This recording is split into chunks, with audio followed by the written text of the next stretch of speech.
지어져 있는 집이 좋을지 네. 아니면 내가 토지를 타서 집을 지어야 될지. 그거는 이제 형편에 따라 좀 다르기는 한데 제가 이제 좀 말씀을 좀 연장소정해 드리면 어머 이거 샀는데 나중에 안 팔리면 어떡해, 나 이거 샀는데 손 잠기면 어떡해, 이런 거 갖고 부동산 투자할 때 되게 좀 겁먹는 분들도 많이 있는데 네. 저는 이런 얘기를 하고 싶어요. 이 사업 중에 사입이라는 게 있잖아요. 사입. 네. 내가 사업을 하기 위해서 어떤 재료를 사고 가공을 하는데 들어가는 비용이 있죠. 그리고 이게 나중에 안 팔리면 다 이제 재고 처리가 안 돼서 어려움을 겪을 수 있는 게 있잖아요. 그런데 서울이 그렇죠. 2000년 이상 2000년 이후에 지하철 역세권을 기준으로 해서 이 개발이 많이 이루어졌거든요. 그 많이 이루어지는 과정에서 집들을 많이 쉽게 얘기하면 신축을 했단 말이에요.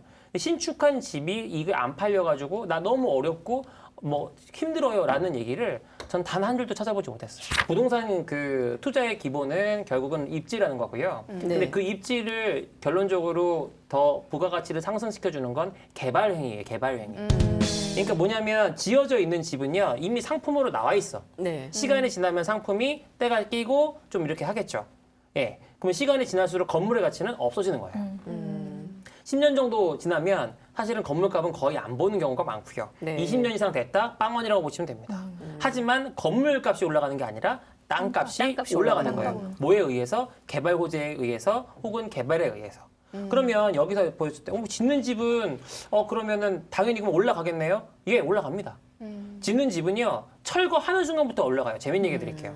이 대출을 할 때 이 지어져 있는 옛날 오래된 구옥 있는 집 감정평가 하는 거 하고 네. 이 맨 땅 철거한 집하고 똑같은 사이트인데 감정평가가 어디가 잘 나올까요? 은행에서 대출을 할 때. 그냥 네. 건물 없는 맞는데? 거. 왜?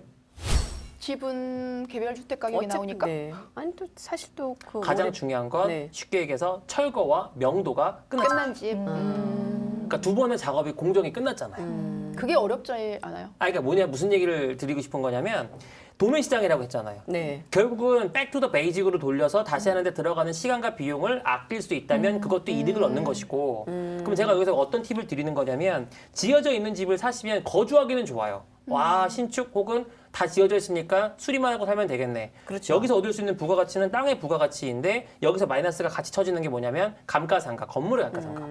그리고 거기에 유지보수 비용 들어갔을 건데요. 이게 신축으로 하게 되면 물론 짓고 나서 1, 2년 하자가 좀 있을 수는 있지만 중요한 건 가치는 올라갑니다. 그리고 시세로 집 짓잖아요. 그러면 이제 구옥이 있는 막 질비한 데서 내가 집 하나 지었어요. 그럼 옆에서 따라져요, 앉아요? 따라져요. 그럼 옆에서 또 따라져요, 앉아요? 져요. 그럼 가격을 높이 내나요, 싸게 내나요?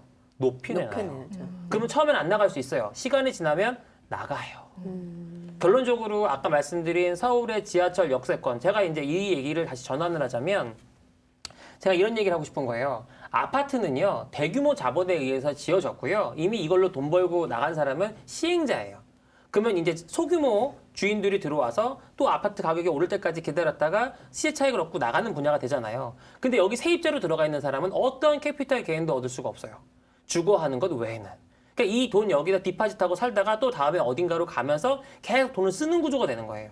그런데 내가 지금 조금 허름하더라도 낡았더라도 저기 좀 멀더라도 서울의 지하철역이 가까운 대로변 말고 이면의 땅을 구입을 하시면 장기적으로 사람들이 부동산 가격이 너무 올라가니까 밀려 나가서 그죠? 밀려 나가서 결국은 거기도 땅값이 올라가고 신축들이 많아지면 거기에 집값도 올라가고 유동도 많이 생기고 거기서 자본이득을 얻을 수 있다. 근데 이건 뭐 하나 이런 짚고 쪽인 넘어가야 겁니다. 될 게 네. 약간 호불호가 있을 것 같아요. 네. 지금 말씀하신 것처럼 땅에 대한 가치가 올라서 자산 가치를 증식하는 게 있는데 네. 사실 그걸 집을 갖다 우리는 일단은 그 자금이 좀 도시는 분들이 이게 맞는데 네. 그게 아니라 전세부터 시작해서 내 집 맞아요. 마련부터 하시는 분들 입장에서 네. 보면 남의 얘기 같건 서울에 땅을 자, 사라고? 여기에서 얼마나 있어야 제가 돼? 포인트를 잡고 싶은 그거예요. 네. 남의 얘기 같잖아요. 네. 그 남의 얘기 같은 게 실질적으로 제가 최근에 저희 회사에서 2년 정도 이제 한 뭐 수십여 채의 빌딩주들을 만들어 드리는 과정에서 실제 자기 자본이 이제 여기는 송파였고요. 네. 이분이 갖고 오신 게 정확하게 한 4억 8천 정도, 5억이 좀 안 되는 돈이었어요.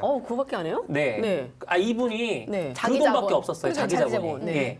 이분이 그 집을 짓는데 들어가는 총 비용, 땅을 사고 뭐하고 다 하는데 20억 정도 들어갔거든요. 네. 여기서 90% 대출을 제가 받아들였어요. 아, 성파라서 그런가? 이게 아니죠. 아는 사람만 딱 이걸 아는 것 같아요. 그러니까 이 90% 대출이라고 하는 건 되게 고금리예요. 그치. 리스크도 있을 수 있고. 근데 왜 이걸 했느냐? 바로 앞에 공원이 있고 여기 빌라를 지으면 이 전세를 다 빼서 대출을 갚을 수 있겠구나. 네. 그래서 내가 5억 갖고 새 집 하나 생기고 밑에는 다 이제 전세 줄 수 있겠구나 생각을 했거든요.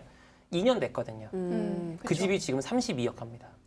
네. 제가 이 시간에 여러분들한테 이 말씀을 드리는 이유가 시야를 좀 넓히시라는 얘기예요. 네. 그러니까 실질적으로 일들을 만들어 나가는 과정에 있어서 서울의 부동산 가격이 너무 급등을 했고 내가 지금 살고 있는 전세 이 보증금으로 2년 후, 4년 후에 갈 데가 있을까? 어디로 가야 할까? 이 고민을 한다면 지금부터라도 서울에 내가 거주해야 된다고 가정을 했을 때 지하철역이 다닐 수 있는 그러니까 교통이 좀 편리한 곳에 평당 3천만 원대의 땅들을 좀 보시면 지금 갖고 있는 전세 이제 보증금 갖고도 할 수 있는 게 생길 수 있다는 게 1번이고요. 또 한 가지는 뭐냐? 방금 전처럼 그러면 나 그동안 어디가 살아? 나 이거 하는 동안에 돈 필요하다며? 네. 근데 이런 것도 쉽게 얘기하면 우리가 개발을 하는 사업에서 브릿지론이라는 게 있는데 네. 이런 것만 또 전문적으로 대여해주는 그런 또 상품이 있습니다. 그래요? 예. 네. 왜냐면 이 사람이 이 사업에 대한 계획이 있기 때문에 거기도 자금 조달 계획서를 내요. 네. 돈을 빌릴 때 네. 내가 이렇게 해서 나중에 이 전세금을 갚을게요라고 네. 하면 이제 그걸 담보로 설정하는 게 아니라 네. 그거에 대한 것을 이제 감안해서 전체적인 사업의 코스트에 보통 우리가 이금융권에서 80% 정도까지 나오고요. 네. 근데 여기서 하나 이제 좀 달라진 이슈가 있어요. 어떤 거요? 주택은 안 나와요. 아, 주택은. 이런 얘기하면은 누가 아니 내 집 가지래 뭐라는 거야 내 집을 가지라며 신축하라며. 신축하라는데 대출이 집이면 안 나온다며 그런 얘기를 하세요. 네, 그쵸. 그러면은 내가 늘 얘기하지만 그런 게 있다고 할 사람들이 할 거 안 하고 못 하게 되겠냐는 거죠.